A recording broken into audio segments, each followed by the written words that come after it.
पातूर तालुक्यातील चांदणी police station अंतर्गत येत असलेले ग्राम मलसूर येथे अवैध धंदे, वर्ली मटका, चक्री, टिकली भोरा, जुगार, अवैध दारू विक्री, गांजा विक्री आदी धंदे जोमात सुरू असल्याच्या तक्रारी नागरिकांनी ग्रामपंचायतला केल्या आहेत। त्याच अनुषंगाने ग्रामपंचायत सरपंच पंढरीनाथ सखाराम गडदे आणि गावकरी यांनी चांदणी पोलीस स्टेशनला येऊन ठाणेदार यांना अवैध धंदे बंद करण्याचे निवेदन सादर केले। या धंद्याकडे लहान लहान मुलं आकर्षित होत असून त्यांचे भविष्य धोक्यात आले आहे। चांदणी पोलीस यंत्रणा यांनी तात्काळ कारवाई करावी अशी मलसूर येथील नागरिकांची अपेक्षा आहे। गावातील अवैध धंदे बंद न झाल्यास चांदणी पोलीस स्टेशन समोर गावकरी उपोषण करणार असल्याचा इशारा दिला आहे। पातूर तालुका प्रतिनिधी गुलाबभाऊ अंबोरे।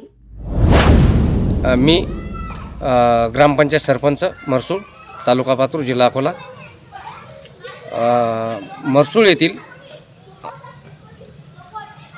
वर्ली मटका, देशी दारूचे पार्सल, त्याच्यानंतर गावरान दारू, खुल्लेआम बसस्टँडवर चक्री, त्याच्यानंतर चक्री,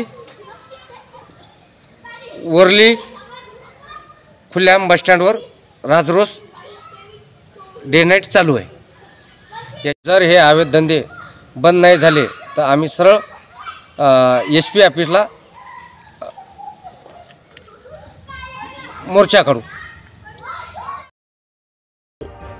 ताज्या बातम्या आणि घडामोडी बघण्यासाठी महाराष्ट्र मेल या चॅनलला लाईक आणि सबस्क्राईब नक्कीच करा।